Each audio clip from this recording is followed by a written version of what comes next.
what happened in Munich, Germany at the security conference. Vice President Vance gave a speech. He was standing in a country where free speech was weaponized to conduct a genocide.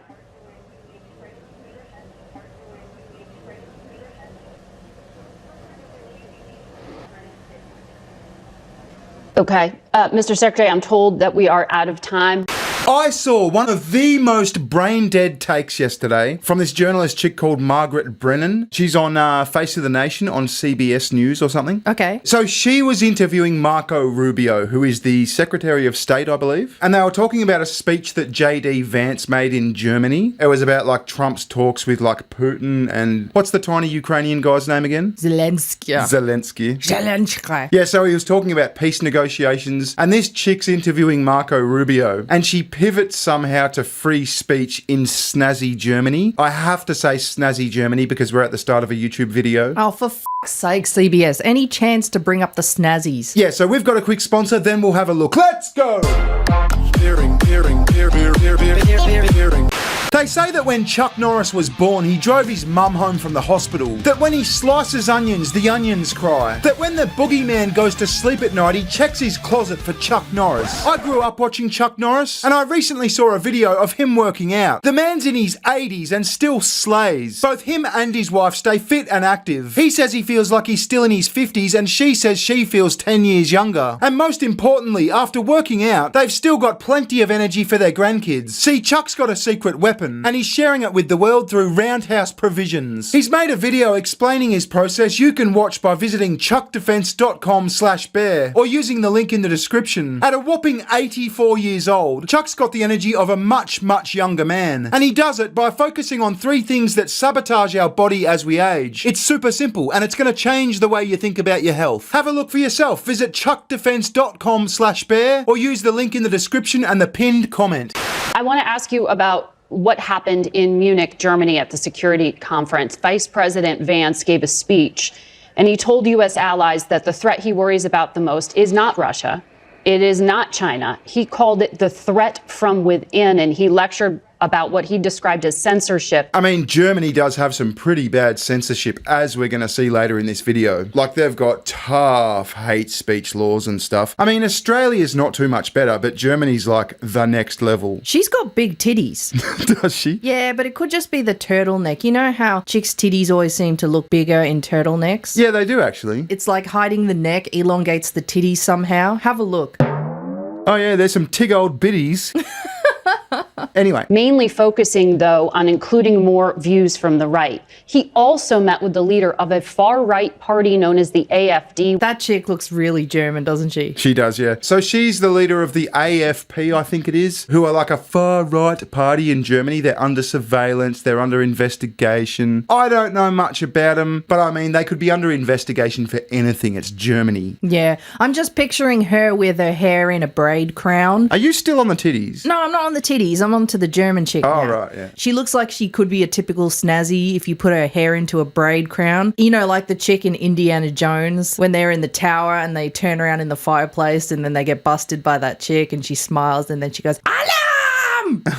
Yeah. The AfD, which, as you know, is under investigation and monitoring by German intelligence because of extremism. He was standing in a country where free speech... Okay, so we're at the juicy part now. So what this chick's about to say, as I said, is the most brain-dead thing I've heard in a while. And let me tell you, blokes everywhere just went, what the fuck? Just blokes? Yeah, mainly blokes. There was like a massive ear pricking because we're obsessed with Nazis. We don't necessarily like them, but we're obsessed with them. I thought it was fucking Romans. Why is it snazzies now? I'm a bit more obsessed with Nazis than Rome. Is that a thing? Like you have to choose? Well, you don't have to choose, but like, say Rome's like an 8, the Nazis are like a 10. Like, if a new Nazi documentary comes out, I'm fucking on it straight away. I know. What about the Mongolians? Don't they get any love? The Mongolians are okay. I mean, they were fucking savage, but they're like a bit further back in history. The Nazis were like fucking last year. The Mongols did genocide like motherfuckers, didn't they? They like genocided half the world or something. So I think men should be more obsessed with Mongols then. Okay, I'll realign my genocidal maniac fascination tier list.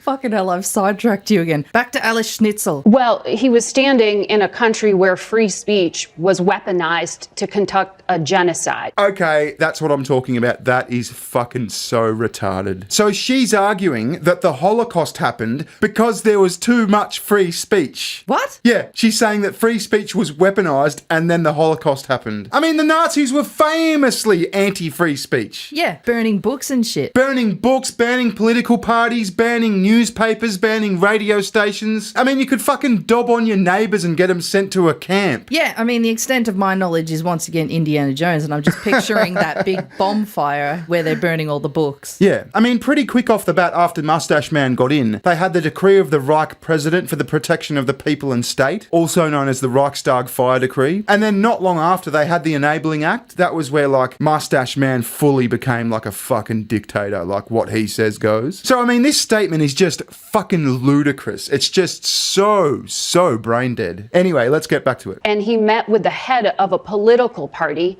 that has far-right views and some historic ties to extreme groups.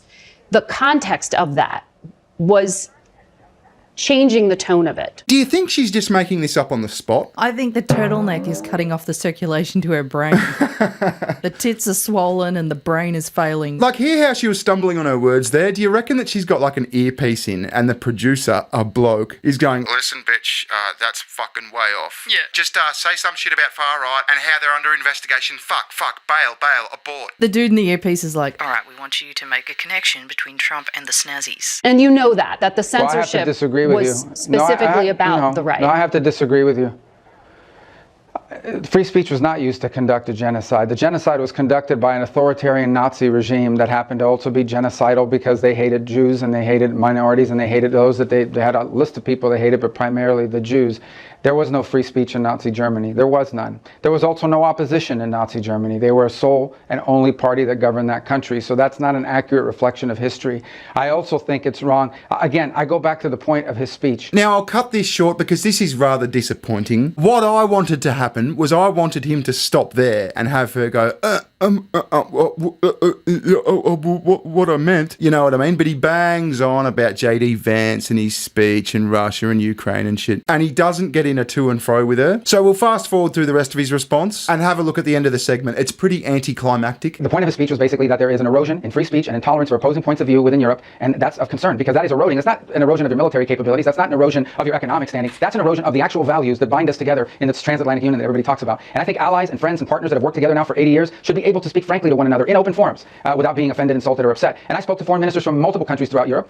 Many of them probably didn't like the speech or didn't agree with it, but they were continuing to engage with us on all sorts of issues that unite us. So again, at the end of the day, I think that people give all. That is a forum in which you're supposed to be inviting people to give speeches, not basically a chorus where everyone is saying the exact same thing. That's not always going to be the case when it's a collection of democracies where leaders have the right and the privilege to speak their minds in forums such as these. Mr. Secretary, I'm told that we are out of time. A lot to get through with you. We appreciate you making time today. That was a fucking bailout if ever I saw one. oh yeah, the dude in the earpiece is like, abort. He's making us look like fools. Yeah, you can just picture that speech from fucking Billy Madison. What you've just said is one of the most insanely idiotic things I have ever heard. At no point in your rambling, incoherent response were you even close to anything that could be considered a rational thought.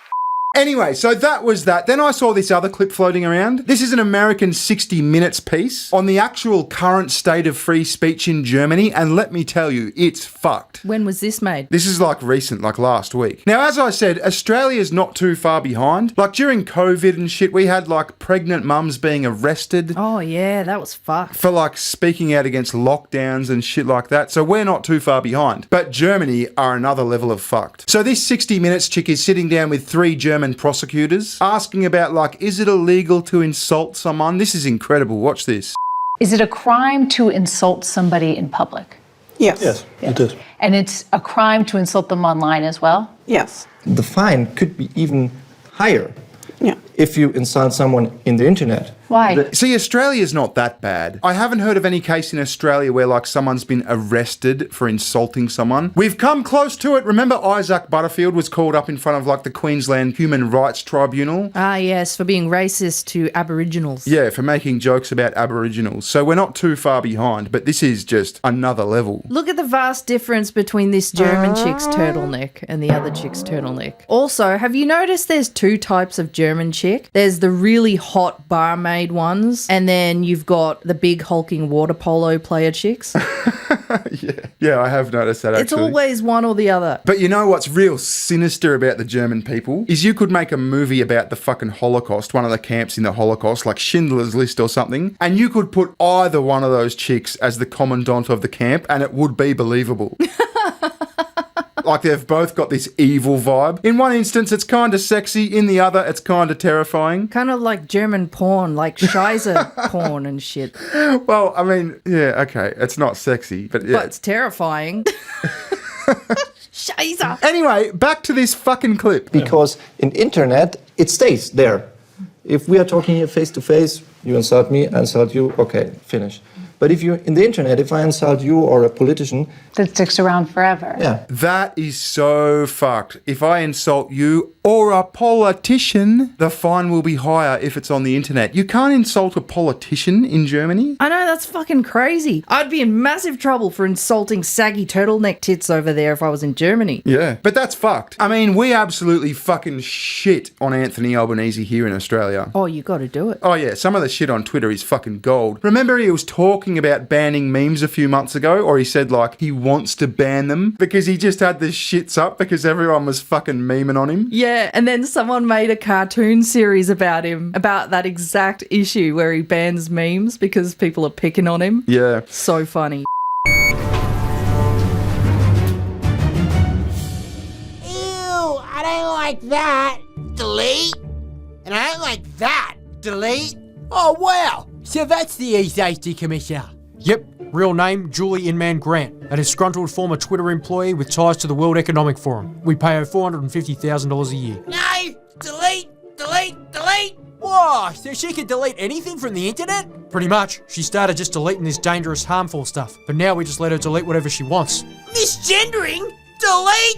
So anyway, this is the last clip. I just wanted to show you how seriously they take this shit. This is the German police doing dawn raids on people who have posted memes on the internet. Now, just before we watch this, right, this is a list of all of the terrorist attacks that have taken place in Germany in the last 20 years. It's fucking insane. Like, there are so many terrorist attacks in Germany. Does this have to do with the great immigration of African migrants? Yeah, oh fuck yeah. Yeah. But I mean, you've got all this terrorism shit going on, and you're putting together fucking teams to bash down people's doors at 6 o'clock in the morning for posting a spicy fucking meme.